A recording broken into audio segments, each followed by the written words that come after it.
The Life Divine by Sri Aurobindo.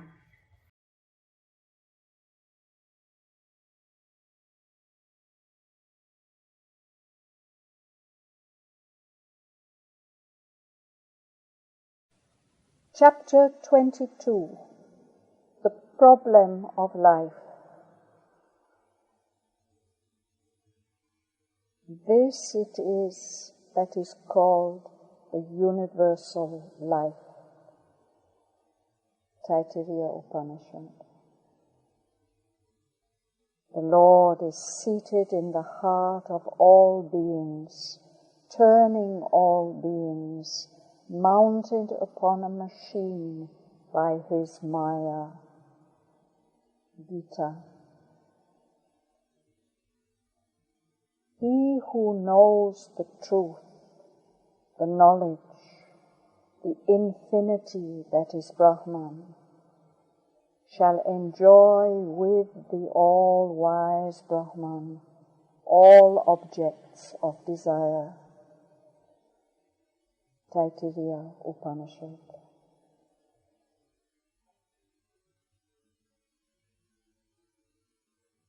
Life is, we have seen, the putting forth under certain cosmic circumstances of a conscious force which is in its own nature infinite, absolute, untrammeled, inalienably possessed of its own unity and bliss.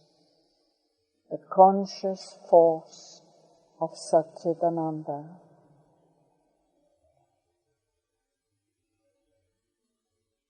The central circumstance of this cosmic process, insofar as it differs in its appearances from the purity of the infinite existence and the self-possession of the undivided energy, is the dividing faculty of the mind obscured by ignorance. There results from this divided action of an undivided force the apparition of dualities, oppositions, seeming denials of the nature of Satchidananda, which exist as an abiding reality for the mind, but only as a phenomenon misrepresenting a manifold reality for the divine cosmic consciousness, concealed behind the veil of mind. Hence, the world takes on the appearance of a clash of opposing truths, each seeking to fulfill itself, each having the right to fulfillment, and therefore of a mass of problems and mysteries which have to be solved, because behind all this confusion there is the hidden truth and unity pressing for the solution, and by the solution for its own unveiled manifestation in the world. This solution has to be sought by the mind, but not by the mind alone. It has to be a solution in life, in act of being as well as in consciousness of being.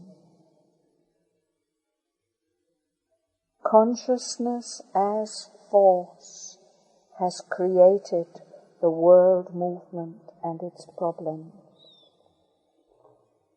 Consciousness as force has to solve the problems it has created and carry the world movement to the inevitable fulfillment of its secret sense and evolving truth.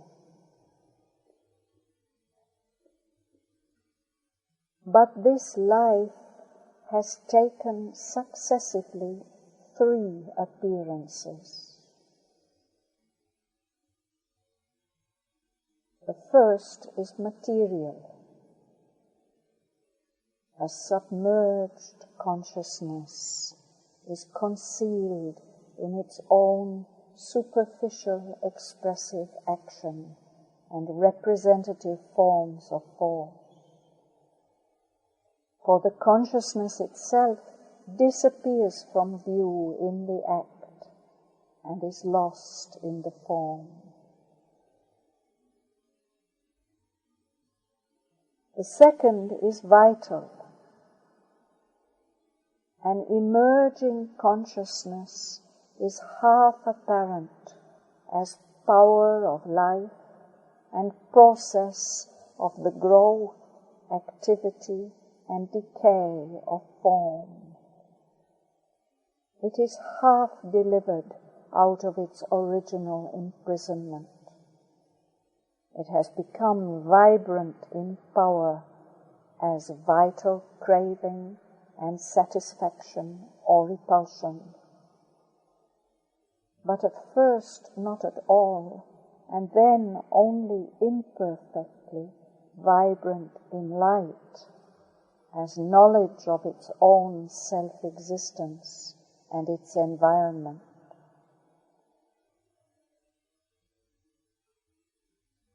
The third is mental. An emerged consciousness reflects fact of life as mental sense and responsive perception and idea, while as new idea it tries to become fact of life, modifies the internal and attempts to modify conformably the external existence of the being. Here in mind, consciousness is delivered out of its imprisonment in the act and form of its own force. But it is not yet master of the act and form, because it has emerged as an individual consciousness and is aware, therefore, only of a fragmentary movement of its own total activities.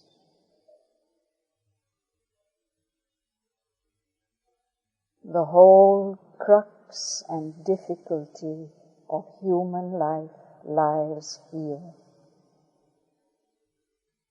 Man is this mental being, this mental consciousness, working as mental force, aware in a way of the universal force and life of which he is part. But because he has not knowledge of its universality, or even of the totality of his own being, unable to deal either with life in general or with his own life in a really effective and victorious movement of mastery. He seeks to know matter in order to be master of the material environment, to know life in order to be master of the vital existence, to know mind in order to be master of the great obscure movement of mentality, in which he is not only a jet of light of self-consciousness like the animal, but also more and more a flame of growing knowledge. Thus he seeks to know himself in order to be master of himself, to know the world in order to be master of the world, This is the urge of existence in him, the necessity of the consciousness he is, the impulsion of the force that is his life, the secret will of Satchidananda appearing as the individual in a world in which he expresses and yet seems to deny himself.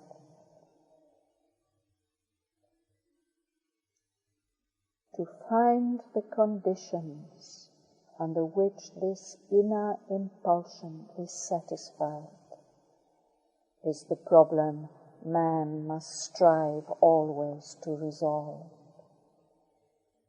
And to that he is compelled by the very nature of his own existence and by the deity seated within him.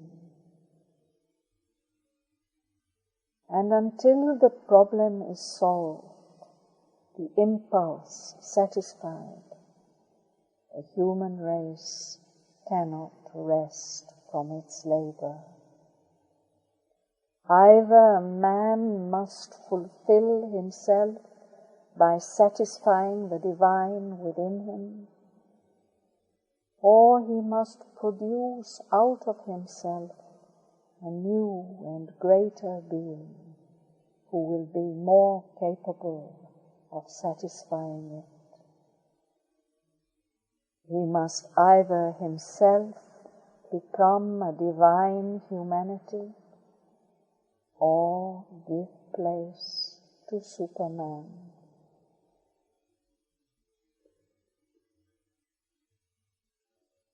This results from the very logic of things, because the mental consciousness of man, not being the completely illumined consciousness, entirely emerged out of the obscuration of matter, but only a progressive turn in the great emergence. The line of evolutionary creation in which he has appeared cannot stop where he now is, but must go either beyond its present turn in him or else beyond him, if he himself has not the force to go forward. Mental idea, trying to become fact of life, must pass on till it becomes the whole truth of existence, delivering itself out of its successive wrappings, revealed and progressively fulfilled in light of consciousness and joyously fulfilled in power. For in and through these two terms of power and light, existence manifests itself. Because existence is in its nature consciousness and force. But the third term, in which these its two constituents meet, become one and are ultimately fulfilled, is satisfied delight of self-existence.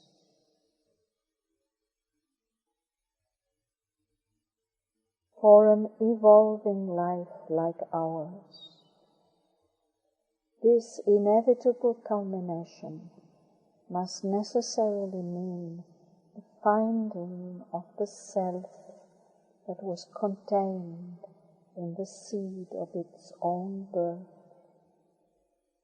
and with that self-finding, the complete working out of the potentialities deposited in the movement of conscious force from which this life took its rise. The potentiality thus contained in our human existence is Satchidananda realizing himself in a certain harmony and unification of the individual life and the universal, so that mankind shall express in a common consciousness, common movement of power, common delight, the transcendent something which has cast itself into this form of things.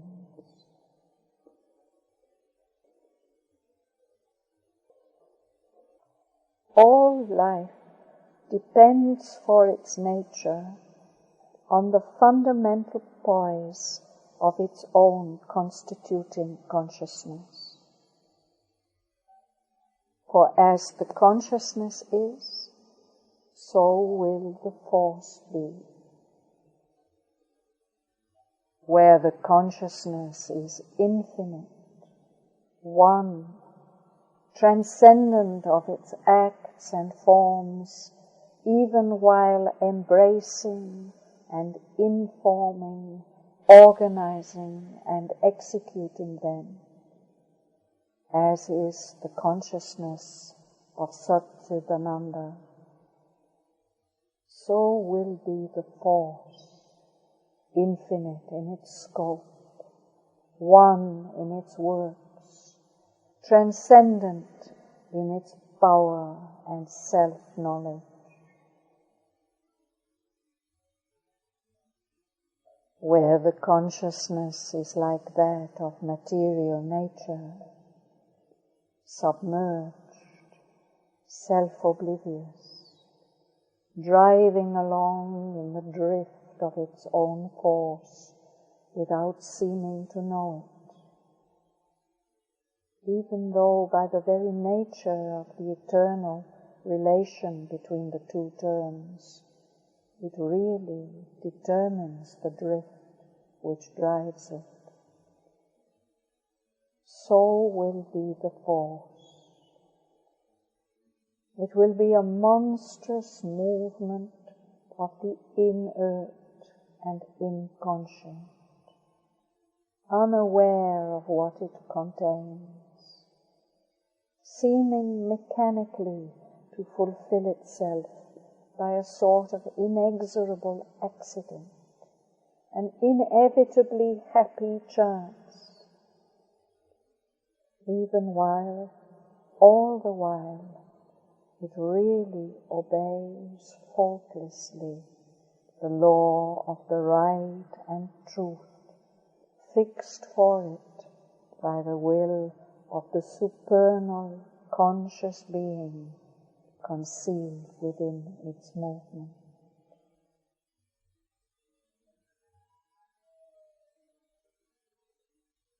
Where the consciousness is divided in itself, as in mind, limiting itself in various centers, setting each to fulfill itself without knowledge of what is in other centers and of its relation to others, aware of things and forces in their apparent division and opposition to each other, but not in their real unity. Such will be the force. It will be a life like that we are and see around us. It will be a clash and intertwining of individual lives, seeking each its own fulfillment without knowing its relation to others. A conflict and difficult accommodation of divided and opposing or differing forces. And in the mentality, a mixing, a shock and wrestle and insecure combination of divided and opposing or divergent ideas, which cannot arrive at the knowledge of their necessity to each other, or grasp their place as elements of that unity behind, which is expressing itself through them, and in which their discords must cease.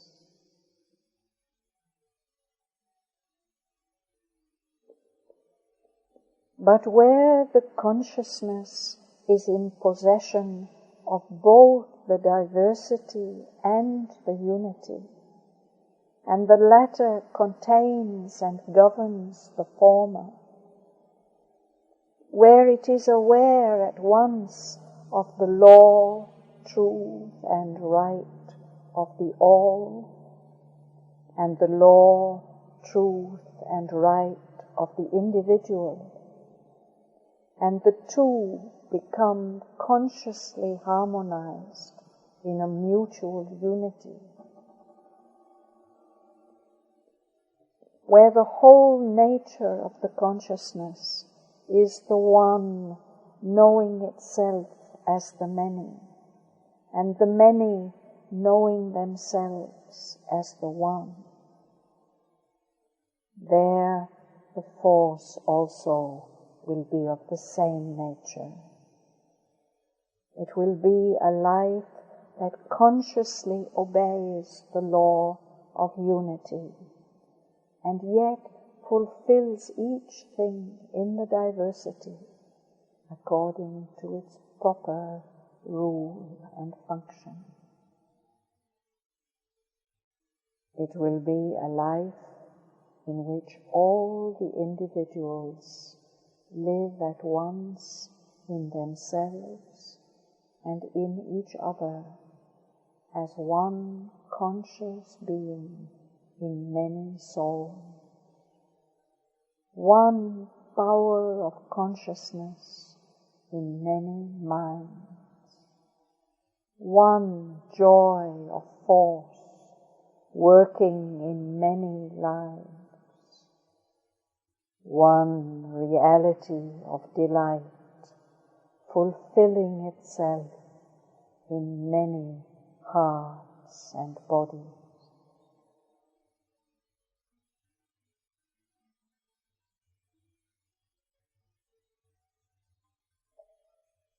The first of these four positions, the source of all this progressive relation between consciousness and force, is their poise in the being of Satchidananda, where they are one. For there the force is consciousness of being working itself out without ever ceasing to be consciousness.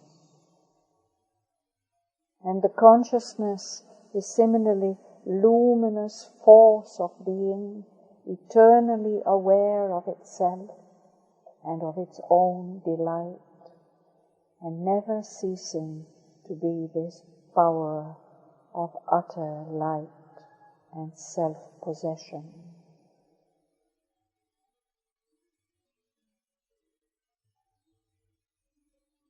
The second relation is that of material nature.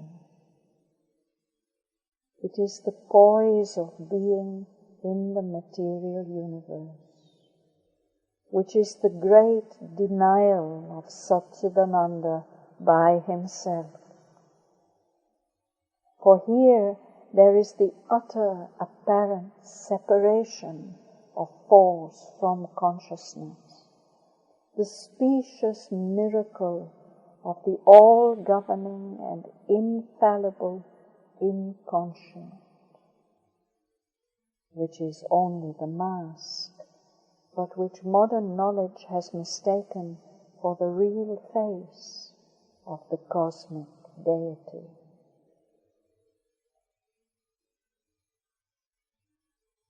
The third relation is the poise of being in mind.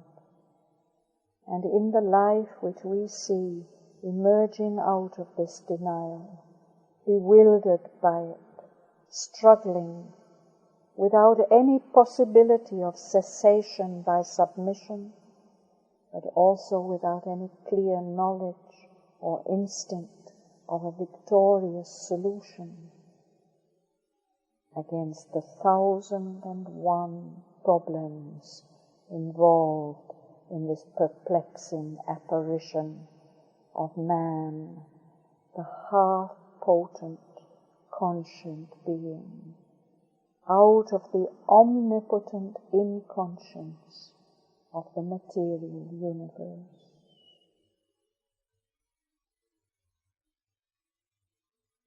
The fourth relation is the poise of being in Supermind.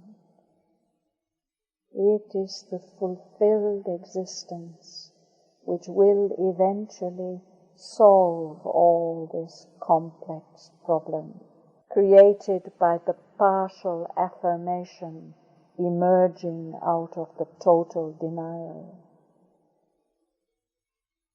And it must needs solve it in the only possible way, by the complete affirmation fulfilling all that was secretly there, contained in potentiality and intended in fact of evolution behind the mask of the great denial.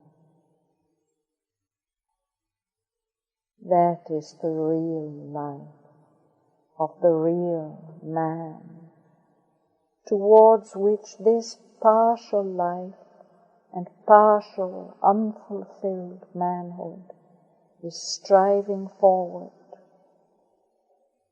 with a perfect knowledge and guidance in the so-called inconscient within us, but in our conscient parts, with only a dim and struggling prevision, with fragments of realization, with glimpses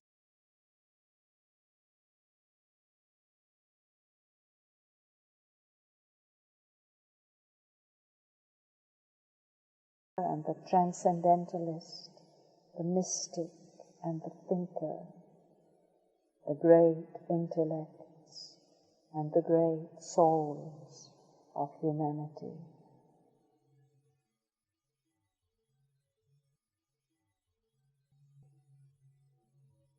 From the data we have now before us, we can see that the difficulties which arise from the imperfect poise of consciousness in force in man in his present status of mind and life are principally three.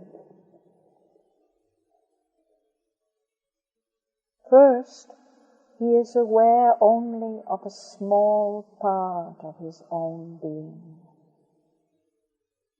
His surface mentality, his surface life, his surface physical being is all that he knows. And he does not know even all of that.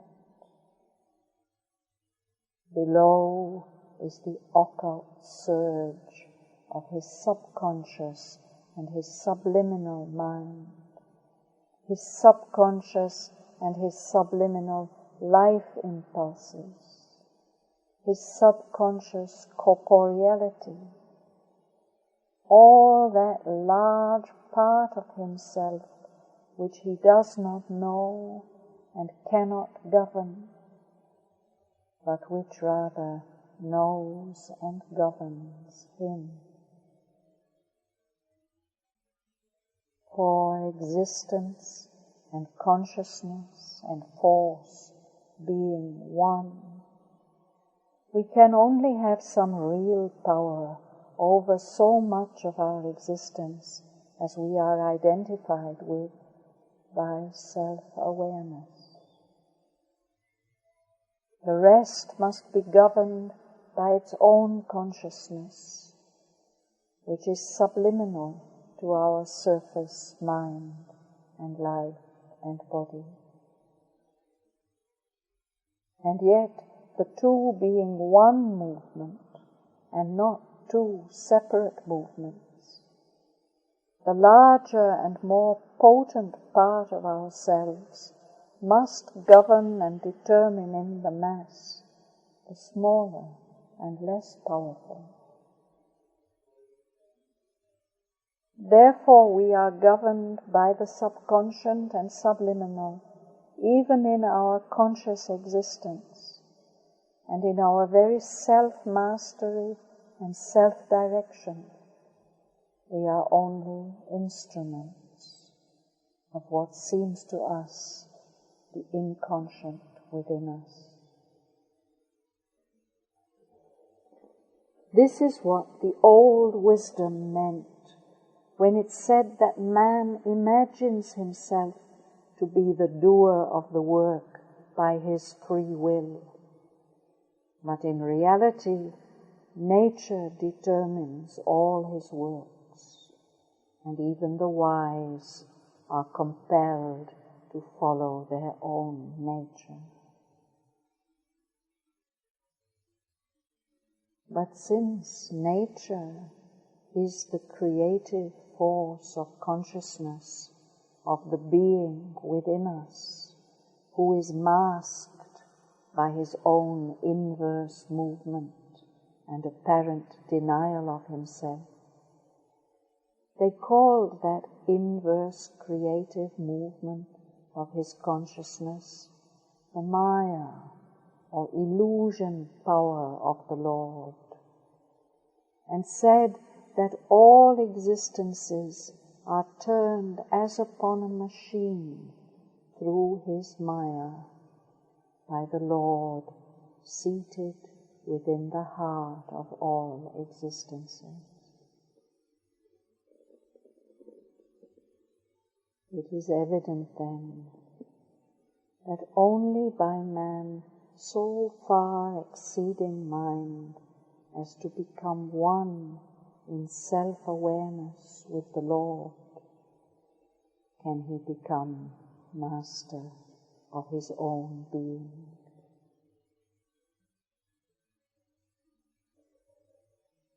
And since this is not possible in the inconscious or in the subconscious itself, since profit cannot come by plunging down into our depths back towards the inconscient,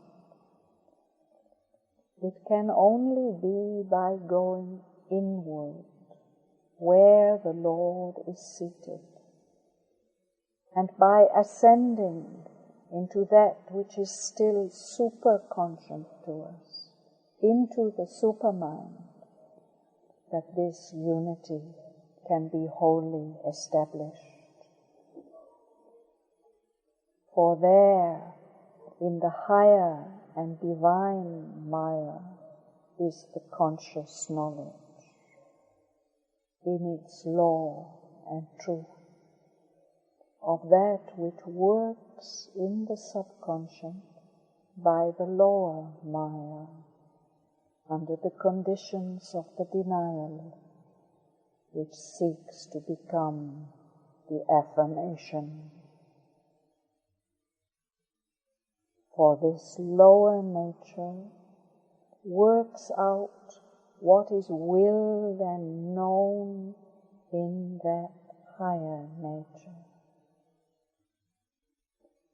The illusion power of the divine knowledge in the world, which creates appearances, is governed by the truth power of the same knowledge, which knows the truth behind the appearances and keeps ready for us the affirmation towards which they are working.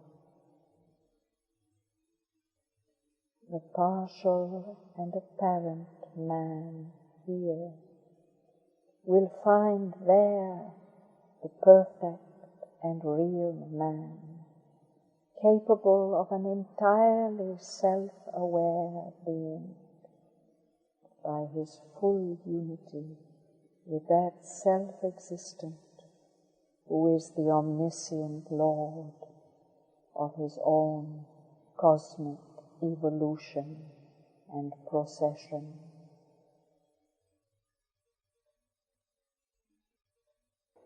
The second difficulty is that man is separated in his mind, his life, his body from the universal.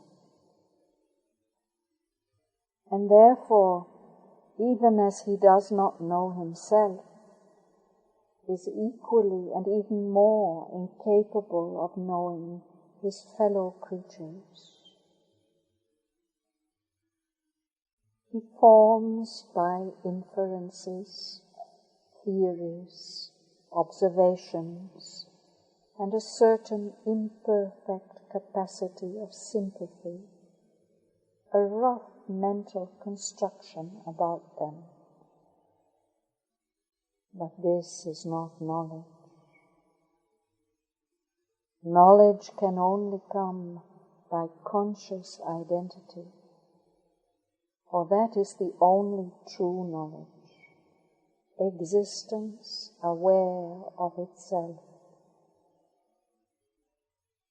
We know what we are so far as we are consciously aware of ourselves.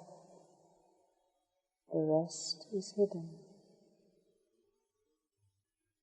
So also we can come really to know that with which we become one in our consciousness, but only so far as we can become one with it. If the means of knowledge are indirect and imperfect, the knowledge attained will also be indirect and imperfect. It will enable us to work out with a certain precarious clumsiness, but still perfectly enough from our mental standpoint, certain limited practical aims, necessities, conveniences, a certain imperfect and insecure harmony of our relations with that which we know. But only by a conscious unity with it can we arrive at a perfect relation. Therefore, we must arrive at a conscious unity with our fellow beings, and not merely at the sympathy created by love, or the understanding created by mental knowledge, which will always be the knowledge of their superficial existence, and therefore imperfect in itself, and subject to denial and frustration by the uprush of the unknown and unmastered from the subconscious or the subliminal in them and us. But this conscious oneness can only be established by entering into that in which we are one with them, the universal. And the fullness of the universal exists consciently only in that which is superconscient to us, in the supermind. For here in our normal being, the greater part of it is subconscient, and therefore in this normal poise of mind, life and body, it cannot be possessed. The lower conscious nature is bound down to ego in all its activities. chained triply to the stake of differentiated individuality. The supermind alone commands unity in diversity.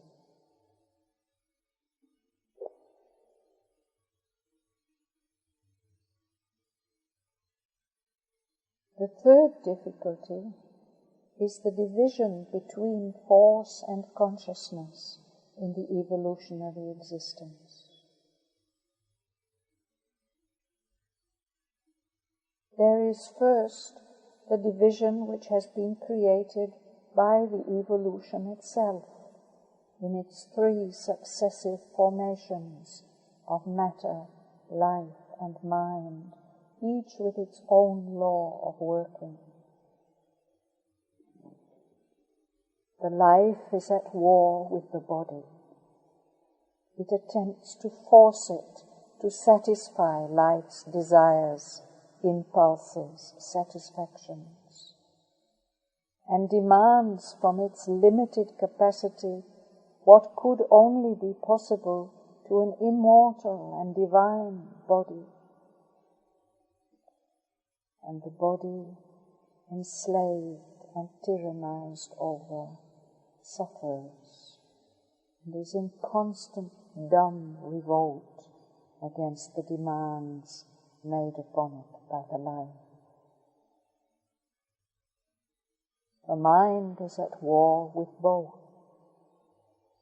Sometimes it helps the life against the body, sometimes restrains the vital urge and seeks to protect the corporeal frame from life's desires, passions, and overdriving energies.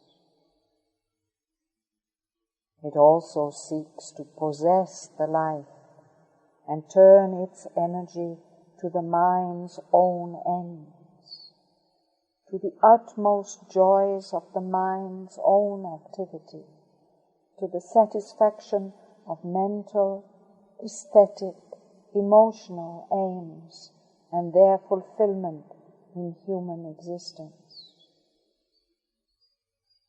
And the life, too, finds itself enslaved and misused, and is in frequent insurrection against the ignorant, half-wise tyrant seated above it. This is the war of our members, which the mind cannot satisfactorily resolve, because it has to deal with a problem insoluble to it, the aspiration of an immortal being in a mortal life and body. It can only arrive at a long succession of compromises, or end in an abandonment of the problem, either by submission with the materialist to the mortality of our apparent being, or with the ascetic and the religionist by the rejection and condemnation of the earthly life and withdrawal to happier and easier fields of existence. But the true solution lies in finding the principle beyond mind, of which immortality is the law, and in conquering by it the mortality of our existence.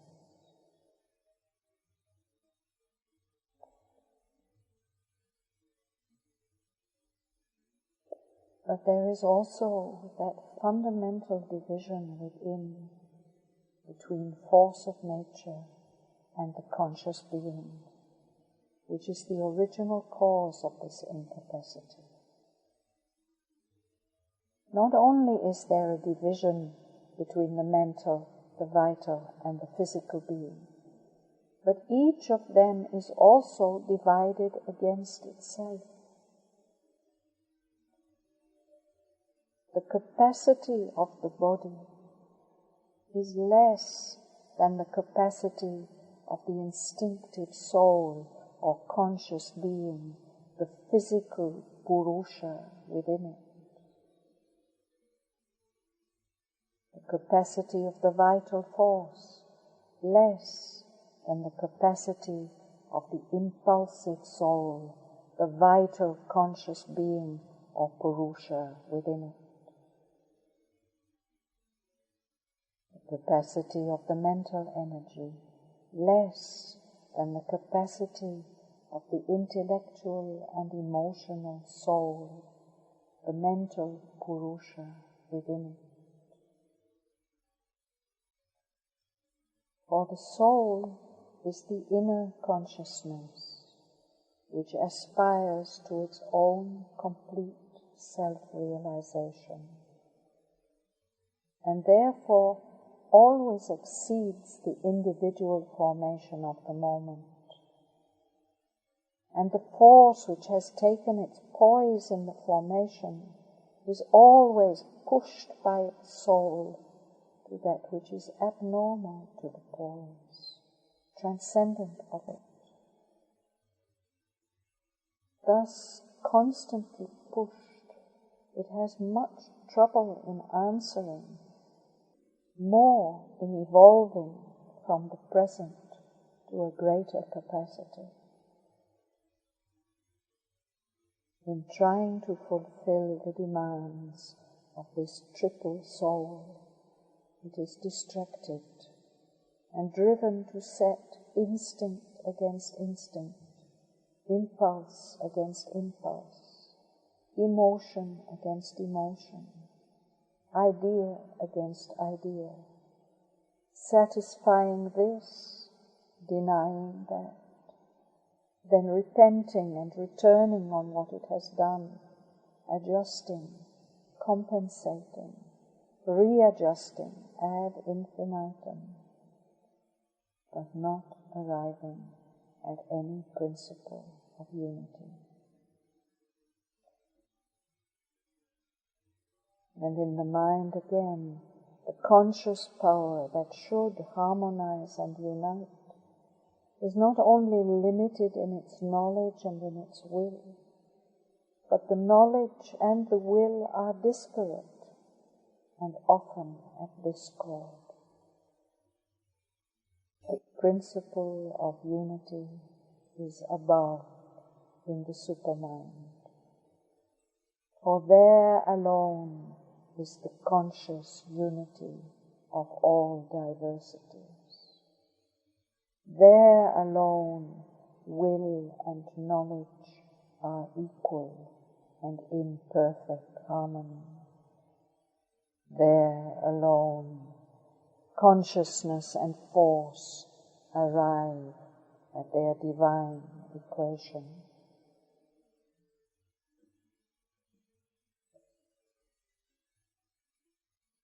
Man, in proportion as he develops into a self-conscious and truly thinking being, becomes acutely aware of all this discord and disparateness in his parts, and he seeks to arrive at a harmony of his mind, life, and body, a harmony of his knowledge and will and emotion, a harmony of all his members.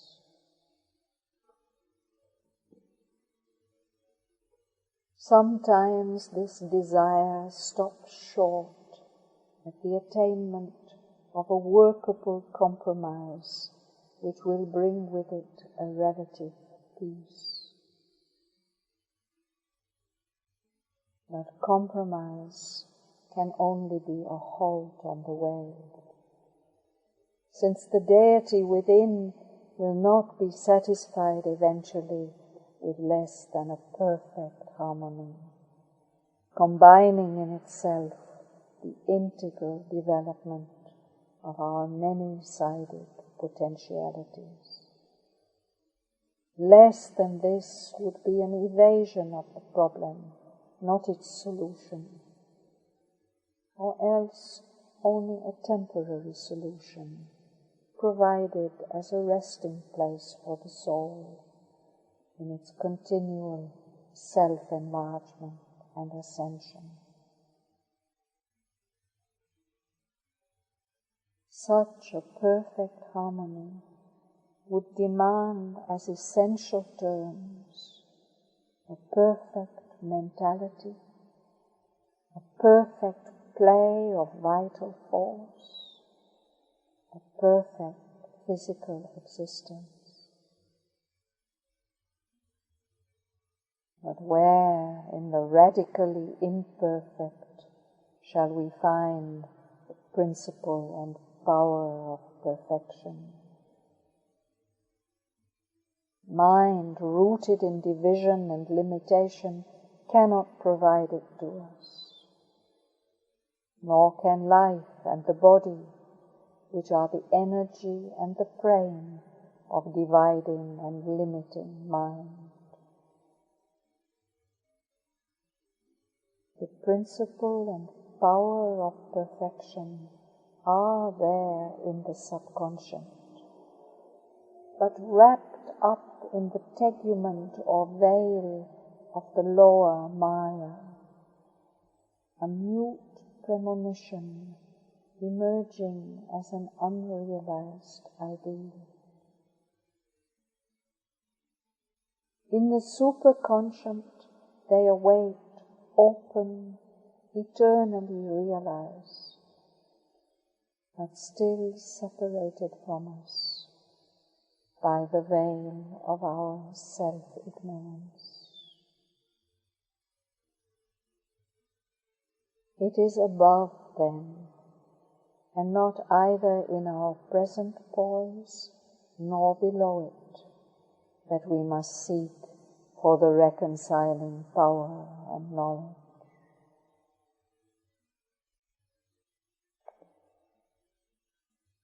Equally, man, as he develops, becomes acutely aware of the discord and ignorance that governs his relations with the world, acutely intolerant of it, more and more set upon finding a principle of harmony, peace, joy, and unity.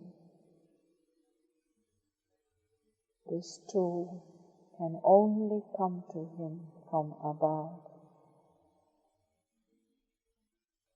For only by developing a mind which shall have knowledge of the mind of others as of itself, free from our mutual ignorance and misunderstanding,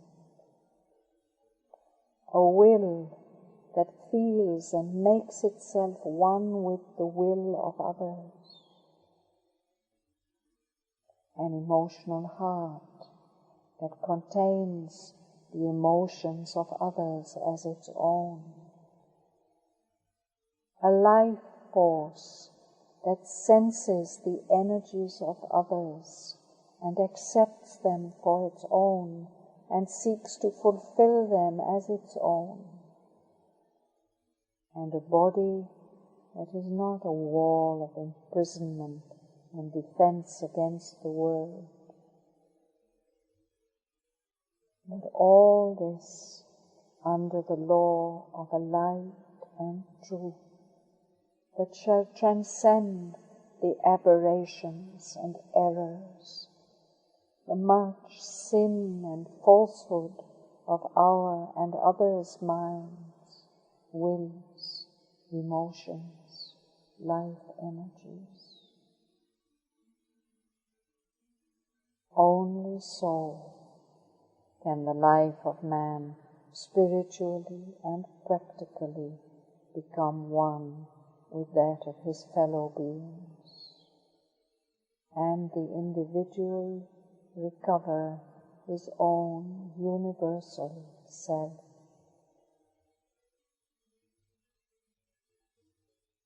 The subconscious has this life of the all, and the superconscious has it. but under conditions which necessitate our motion upwards. For not towards the Godhead, concealed in the inconscient ocean where darkness is wrapped within darkness, but towards the Godhead seated in the sea of eternal light, in the highest ether of our being, is the original impetus which has carried upward the evolving soul to the type of our humanity.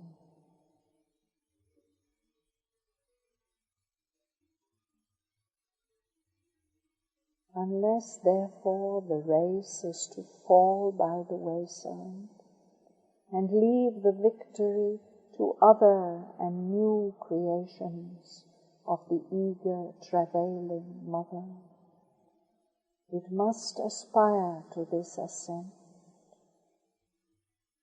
conducted indeed through love, mental illumination, and the vital urge to possession and self-giving, but leading beyond to the supramental unity which transcends and fulfills them. In the founding of human life upon the supramental realization of conscious unity with the One and with all in our being and in all its members, humanity must seek its final good and salvation.